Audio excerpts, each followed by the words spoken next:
André Mendonça é o árbitro dessas eleições de 2026. Pois é, esse é o nosso assunto da semana, porque o André Mendonça tem nas mãos, André Mendonça, ministro do Supremo Tribunal Federal, relator dos dois casos momentosos e que atingem as duas campanhas, ou melhor, as duas principais campanhas, de Lula e de Flávio Bolsonaro.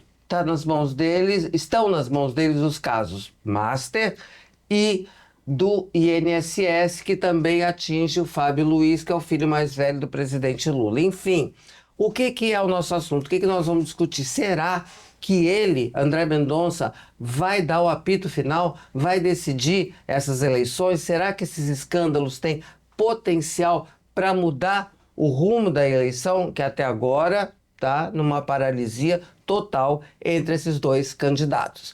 E essa conversa, claro, comigo, Dora Kramer, meus amigos Marcelo Madureira, Pedro Paulo Magalhães, Márcio Fortes e você, que vai ficando por aí, porque o programa vai começar agora.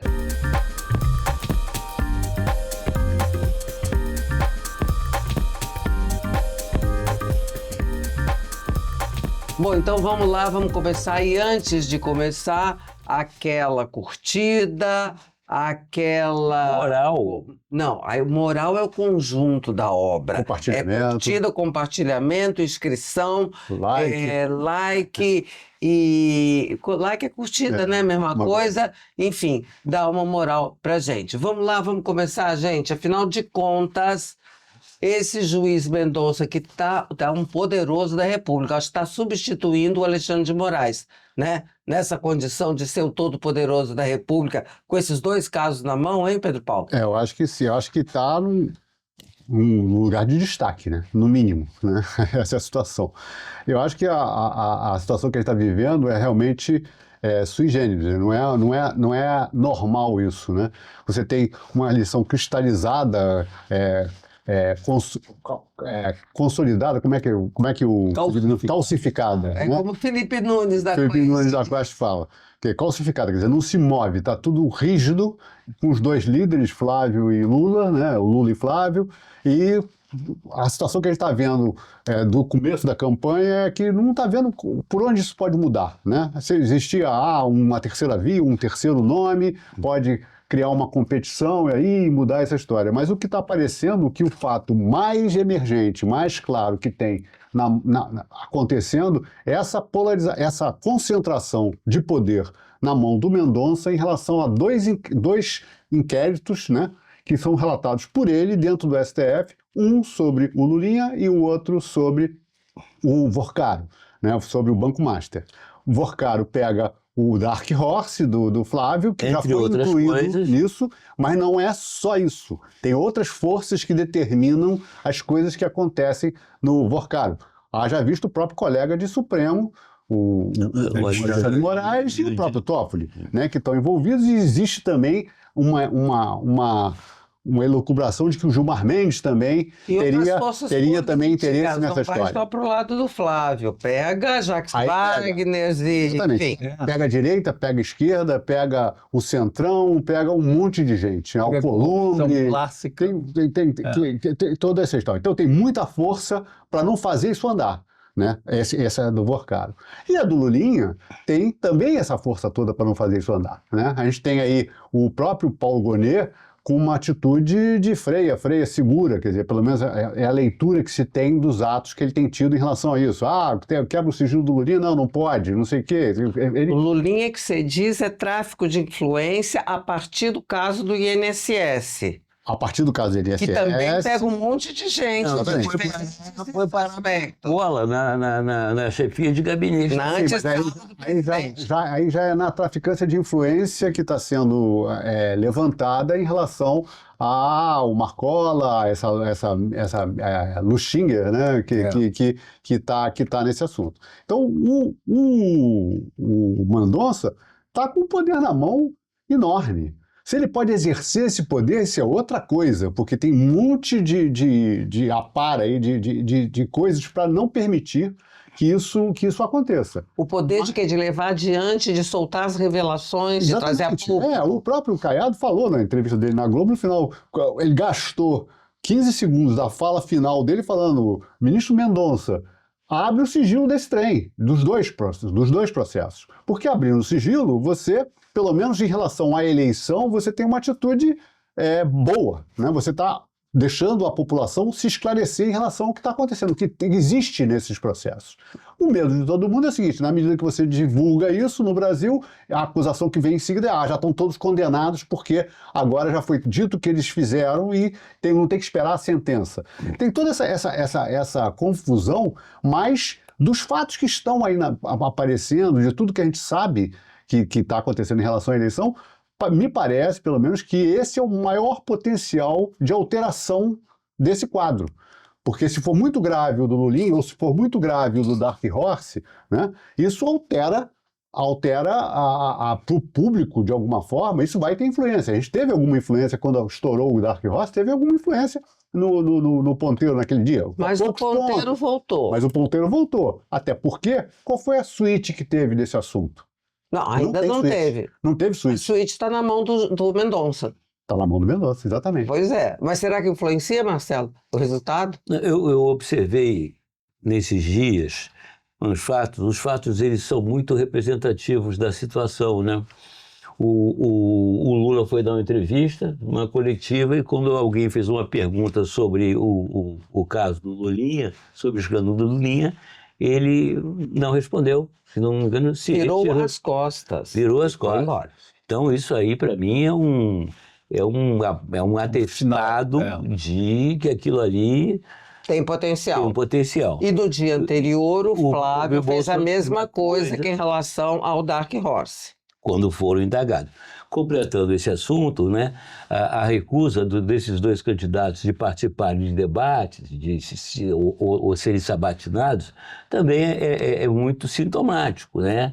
Porque você sabe que se eles comparecerem a debates, se comparecerem a sabatina, esse assunto vai ser o assunto principal. E só para fechar, semana passada, acho que eu já falei aqui, né? O Gilmar Mendes, meio que do nada, falou assim: se vocês pensam que vai ter impeachment, vocês estão muito enganados. Esse é o tipo de declaração de quem está acuado, de quem está no corner. Né? E montando a sua rede de proteção, né? Conferindo a rede de proteção. Se é que é possível, né? Então, o sonho dourado, talvez, desses políticos todos seria postergar, transferir as eleições de 2026, e não sei com que sentido, porque os problemas vão continuar aí, né? Efervescendo, fermentando. Então, o que se coloca quando a gente fala que o ministro André Mendonça é o árbitro das eleições, ele é mais do que isso. De repente, está nas mãos dele a condução, o que vai acontecer no Brasil. Pois eu discordo, eu acho que não está, porque eu acho que ainda que venha a público, haja o que hajar, certo? Ou haja o que houver. Não, eu sei. Ai, logo você não entendeu a piada. Vou corrigir, né? Como é que pode o negócio? Pois é. Haja o que hajar, nada vai capaz, na minha percepção hoje, de mexer com essas torcidas absolutamente calcificadas, de novo, para usar o termo do Felipe Nunes, que eu acho muito correto. Paralisadas também, muito solidificadas. O que você acha, Marcos? Eu acho, em primeiro lugar, que é uma tristeza tudo isso, porque nós temos dois candidatos na frente nas pesquisas para presidente da República, em que eu não sei o que eles pensam, como é que eles acham que vão fazer se ganhar a eleição, o que eles vão fazer se perderem a eleição.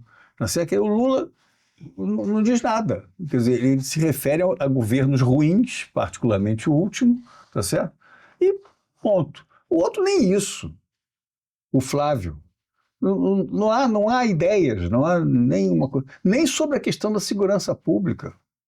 Fica uma coisa vazia, um negócio, quer dizer, agora vão votar no Congresso, a fórceps, né, aquele negócio assim, o tal da PEC da segurança pública. PEC da segurança pública, faltando 4 meses para terminar o governo, Que diabo é isso? Não é nada. É só para dar o Ministério da Segurança em cima do palanque do Lula, não é? Aprova, ele cria o ministério, anuncia que cria o Então, uma ministério. tristeza, quer dizer, uma campanha eleitoral tão importante quanto essa, num momento crucial da história do Brasil, não só pela economia, que a situação é gravíssima, mas pelas relações internacionais, pela responsabilidade do país na questão ambiental, internacional, não é? Pela dimensão da população brasileira, pelos problemas que se renovam e inovam. Quer dizer, o novo problema do Brasil, curiosamente, a gente descobriu agora, é o endividamento das famílias, que explodiu. Né? Porque antes era outra coisa, era fome, não tinha comida. Agora tem o endividamento das famílias e todo mundo enrolado.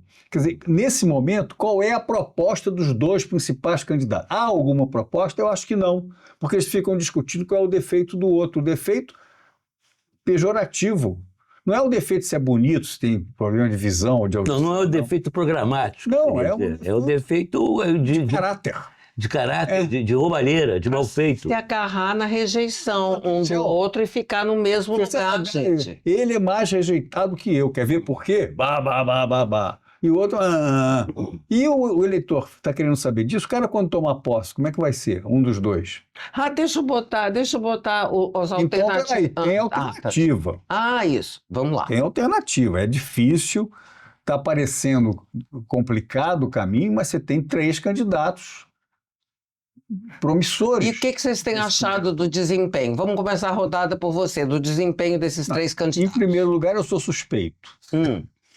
Sou suspeito porque eu conheço bem o Ronaldo Caiado, gosto dele, esteve na minha casa, estive na casa dele, acompanhei tudo e reconheço que ele não tem se saído tão bem assim nas apresentações, nos debates e tudo, porque, eu não sei por quê, por falta de traquejo, porque apesar de ser parlamentar, ter sido deputado e senador e tudo mais, tem que responder mais curto, né? Quer dizer, sabe o que é, Dora? É gozado esse negócio, né? No Congresso, o discurso tem tempo marcado, mas a resposta não existe. Você não tem altercação assim na vida parlamentar.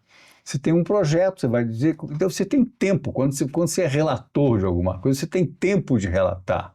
Não tem o bate-pronto, você tem que concluir o seu raciocínio em 32 segundos sobre qualquer assunto. Não é? Eu não estou percebendo que o Ronaldo tenha esse tipo de treino até agora. Não tem demonstrado. Não tem demonstrado. O que te parece o Renan? Vamos falar do Renan. O Renan é mais ou menos o Enéas. Você acha? Fala aquelas coisas doidas, vai ter bomba atômica no Brasil e tal. Pedro Paulo não acha isso não, tá ali golinho apertado. O Renan achou que o Renan, nós conversamos antes, não é que não tenha ideias, tem. Mas o que ele tem, sobretudo, é capacidade de resposta. Não, mas deixa ele falar o que ele acha do Renan. Ele demonstrou capacidade de comunicação, síntese e preparo para responder sobre os assuntos. Sempre respondendo com coisas estruturadas. Concorda com tudo que ele falou? Não concordo com tudo que ele falou.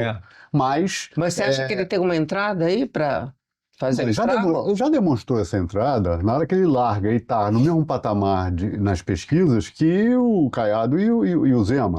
E ele em algumas está um tantinho na frente. Um partido que foi fundado ontem, que não tem essa estrutura toda, que os outros, o Novo mesmo assim, já é um partido que já tem mais de 10 anos, sei lá, 15 anos de existência, né? O Missão não foi fundado no ano passado, sei lá, recentemente. Ele está chegando com 3%, 4%, 5%, que é o que tem marcado. Igual aos outros. Numa entrevista no Jornal Nacional, em que ele pelo menos consegue falar, e as pessoas muita gente deve ter entendido, e o julgamento das propostas é um negócio sofisticado. Julgar... Por que as pessoas vão achar ruim ele falar que o Brasil deve ter bomba atômica? Pode não achar ruim, porque o argumento que ele botou foi o seguinte: o Brasil quer ser um dos 5 do mundo... Para entrar no Conselho de Segurança da ONU tem que ter bomba atômica. Senão não vai entrar. Se não tiver, não vai entrar, claro. Ele está falando uma realidade. E ele também não botou que tem que fazer a bomba atômica amanhã, não. Ele falou que tem que botar numa perspectiva de ter isso. Quer dizer, ele mesmo falou, isso é coisa para 10 anos. E a grosseria juvenil no debate? No debate, ele fez isso para causar, eu acho. Ele fez isso para causar, para aparecer. Aí, quando ele vai para a Globo, que ele está falando com um público muito maior do que o que ele estava falando no debate, aí ele moderou tudo. Então ele tem inteligência de comunicação, ele não é malandro, burro, malandro. ele é malandro, ele é esperto, ele tem preparo, tem um mínimo de preparo. Então, nesse Demonstrou um mínimo de momento, a preparo. turma do Lula devia estar fazendo força para ele ir ao segundo turno no lugar do Flávio, porque ele é muito... Será, Márcio? O Renan não ganha do Porque... Lula.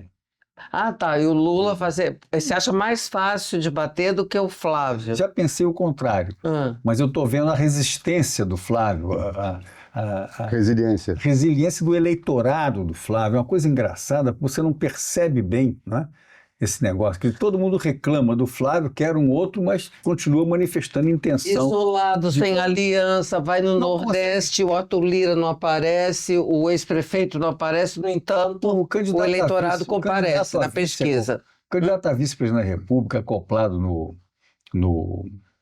Flávio, é aquele Alfredo Gaspar, que é um sujeito... Você viu o que o Eduardo Bolsonaro falou lá, a partir da terra dele, Estados Unidos, quando foi indicado o Alfredo Gaspar? Uhum. Isto é uma segurança para ninguém pensar no impeachment do Flávio. Foi. Ou seja, é uma porcaria e, portanto... É tão ruim que ninguém vai pensar em fazer o impeachment do Flávio, se presidente, porque aí vai ter que assumir aquele estrupício. Uhum. Tá entendendo? Então, quer dizer, é uma coisa muito triste o que está acontecendo no Brasil nesse particular. Agora, enfim, nós vivemos algumas coisas, as candidaturas que eu participei antigamente, você tinha um trabalho de fazer plano de governo, publicar, pesquisar, não sei. No momento o Caiado está fazendo, o projeto que o Roberto Brant apresentou é de muito boa qualidade, mas não tem um detalhamento assim numérico que às vezes as pessoas exigem. E aí eu justifico, eu entendo. Quer dizer, se pergunta no Jornal Nacional, né? Pergunta a um candidato a presidente da República se ele vai mexer na Previdência Social, o que ele tem que dizer?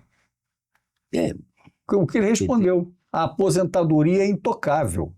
Porque previdência é uma palavra complexa, desconhecida.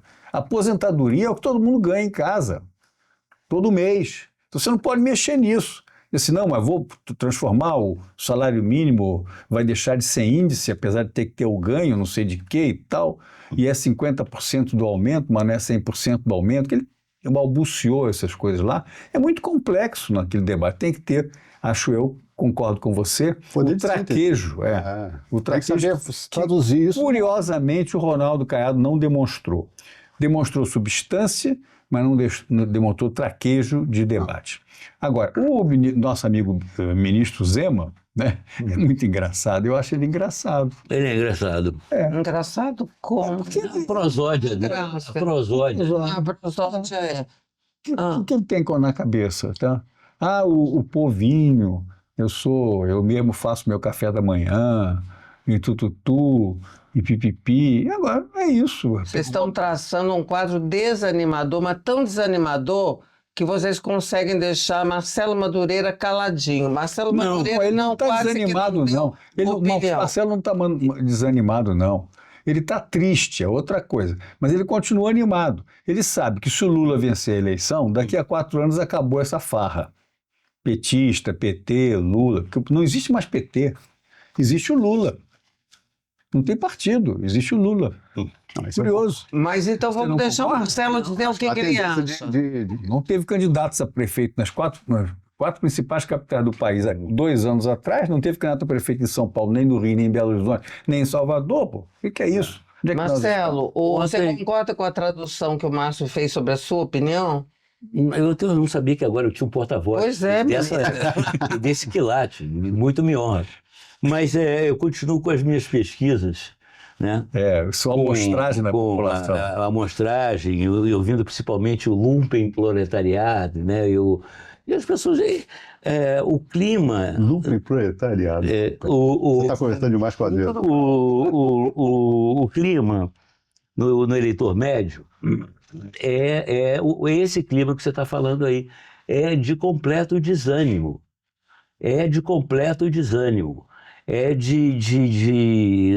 Eu não consigo conversar com nenhuma dessas pessoas. É raríssimo elas defenderem com ênfase o Lula ou Bolsonaro. Pelo contrário, elas são cansadas e desanimadas de ter que ficar reduzidas a essa escolha. Elas gostariam que houvesse alternativas. não veem alternativas, não chegaram ainda aos ouvidos dela a conversa, o discurso, a figura dessas alternativas. Nem do Renan. Não chegou ainda. Não chegou. Já tem os 3 somados, as intenções de voto nas pesquisas últimas, dos 3 somados, fora o Augusto Cury, que também entra nessa história toda, é 12, 13% no total. Bom, Então já tem. Os 3 somados, se fosse um só, tá certo? Seria de 10 a 12% das intenções de voto, que não é pouco. Nessa fase em que ainda não há a campanha eleitoral formal, rádio, televisão e liberdade de comunicação nas ruas, e em que não há também uma especulação um pouco maior trazida dos candidatos a deputado, a senador, não sei o quê, que puxam candidaturas a presidente da República também. O mais curioso, Dora, nessa história toda desse ano, e é inédito, é que os partidos políticos não estão interessados, eles estão defendendo a eleição dos seus deputados e senadores e que se lixe, qualquer presidente da República serve. Mas isso é mais um fator, eu acho, de não ter uma força para alterar esse isso estado eu de ia coisa. falar. Qual é o papel do Congresso? O Congresso, né, com os bolsos cheios de verba, com as suas reeleições praticamente garantidas, assiste de camarote quem é que vai ser o vencedor desse embate, dessa vitória de pirro, para ir, como sempre, apoiar o vencedor, negociar com o vencedor aquilo que for do seu interesse. Cada vez mais, e só para concluir, conversando, né, com as pessoas estão cada vez mais descrentes do Estado. Não é só a questão da eleição, não é só o governo, não. Descrentes das instituições do Estado, das assembleias, né, dos tribunais, né, dos palácios. Das polícias. Tudo isso é muito grave, porque daí, né, a você ter a dissolução do tecido social, né, a popular anomia, é um pulo. Eu não seria tão radical. Eu acho que tem coisas aí e tem tempo para algumas coisas serem recuperadas. Eu estou dando aqui, pegando o otimismo do Márcio, né? Eu acho que não é bem assim. Mas eu acho que tem uma outra questão que a gente está falando, voltando à questão do Mendonça e tudo mais. Quando a gente fala que não vai decidir, eu não acho que uma situação que se discutir desses escândalos, tanto do Master quanto do INSS, Lulinha e companhia, não vai derreter Flávio Bolsonaro, nem vai derreter Lula. Não vai. Tá? O que eu acho que ele mexe é com aqueles de esquerda que estão votando no Lula porque é o único, e aqueles na direita que estão votando no Bolsonaro que acreditam que é o único que pode combater o Lula, mas que seriam mais de centro. Esses dois seriam mais de centro-esquerda e centro-direita. Não, eu acho que com esses que são mais de centro, que votam, que estão dando o contingente do empate dos dois, esses é que podem pendular com uma informação dramática que aconteça de corrupção ou de qualquer outra coisa. E aí, dizer que o juiz, porque decidiu Lula ou Bolsonaro, não teve influência na eleição? Teve. Vamos supor, hoje o Lula está na frente. Se acontece alguma coisa que chamusca mais ao lado do Lula, o Flávio Bolsonaro pode passar por 2, 3, 4%. Esse pêndulo para dos dois. Isso não é decidir uma eleição que está empatada? É ser um fator de desempate, é ser um fator de mudar. Um ponto percentual. Pode mudar um percentual e pode balançar essa história. Eu acho que isso é que o André Mendonça tem a possibilidade, tem na mão ferramentas para botar na mesa coisas. E vou dizendo, não precisa nem de ser intencional dele. Não precisa de ser intencional dele. Tem um limite do que pode ser intencional dele, porque o que ele pode fazer é abrir realmente os autos. Ele abriu os autos, ele está expondo tudo o que está acontecendo. Mas se o processo começa a andar, pode acontecer vazamento. E vazamento tem um efeito de como se fosse aberto os autos. Agora, se isso aí acontece antes da eleição do primeiro turno, é uma coisa. Se acontece no segundo turno, é outra coisa muito diferente. Sim. No primeiro turno, você pode reduzir as intenções de voto dos dois ao mesmo tempo e tal, fazer um quadro diferente que possibilite o crescimento de um terceiro candidato. Em primeiro lugar, Dória, é uma coisa importante. Para ser eleito, a primeira condição é ser candidato, tá certo? Então, porque o Renan Santos faz muito bem. Ele é candidato, Bolas. É fácil ser candidato. Você tem direito cívico de ser candidato. Ele vai sair com ganho político dessa eleição. Claro, Ele não vai, tem um vai. ganho eleitoral, mas tem um ganho político. Daqui a 4 anos vai ser o deputado federal mais bem votado no estado dele, tal, aquela coisa toda. Se for candidato só Se for deputado candidato só federal, né? Escolher, mas enfim, ganha uma retenção de imagem espetacular. O próprio Ronaldo Caiado foi o deputado federal mais bem votado na eleição de 90, porque tinha sido candidato a presidente da República em 89, numa eleição solteira. Ó, e esse Renan Santos tem potencial, porque com essa capacidade de discurso estruturado, a gente sabe. Olha a história aí. Quem no Brasil teve muito sucesso? Todo mundo que tem capacidade de discurso muito E estruturado. melhor do que o tal do Nicolas Ferreira, que é o deputado federal com mais votos no Brasil, porque ele não tem nada na cabeça, ele só tem no manejo das redes. Exatamente. O Renan tem que pôr Entendeu? na cabeça. Então, não, esse Nicolas é um fino. O Renan tem o que chamamos de lastro, ele tem lastro político. Você não concorda com o conteúdo ou não concorda, mas ele tem. Isso a gente chama. E capacidade de articular, pegar esse lastro Posição do e Nicolas se Ferreira na comunicar questão do e aborto articular. é de uma covardia, de uma ignorância, quer dizer, não conhecer o assunto, né? Eu sei que a maioria da população brasileira é contra o aborto, tá bem, porque é conservador demais, mas você não precisa analisar da forma que ele faz, em que as moças e meninas que abortam, na realidade abortam porque queriam ser transgressoras ou porque desejaram engravidar, qualquer coisa assim, depois... Para Nada disso. abortar, né? Você sabe qual é a estatística? Quer dizer, 70% dos abortos no Brasil é de mulheres que já são casadas e que já têm filho. A maioria tem filho, não os 70%. Quer dizer, não é a menina de 13 anos que foi estuprada em que a lei permite, mas esses camaradas ficam dizendo que não pode mais permitir. Então é tudo muito doido. Só uma notazinha, chefe. Porque a Dora gostou, ontem ela encontrou um povo aí que gosta do nosso programa e gosta sobretudo da forma, enfim, como nós dois, o Paulo está fora dessa, nós dois consideramos a Dora assim uma espécie de bruxa. Não. Tem Mas não, o casal encontrou ela é rigorosa. Autoritária. Não, mas enfim. Mas e aí? Eu só queria pedir licença o seguinte, que essas coisas a gente está analisando, você viu os debates, as apresentações, do Serra eu sabia, do Caiado eu ouvi dizer. Eles têm pesquisa qualitativa online, na hora, tá certo? Quer dizer, tempo real que chama. Junta um grupo de 10 a 15 pessoas que supostamente representa o universo da população brasileira. Um jovem, uma pessoa mais pobre, um aposentado, um cara de nível superior que está na ativa e tal, que representa ali. Então, agora teve 2 grupos agora no Caiado, vendo o debate lá, a apresentação. Então o camarada tem 3 cartões, amarelo, vermelho e verde. Então o cara fala uma bobagem qualquer, todo mundo levanta o vermelho.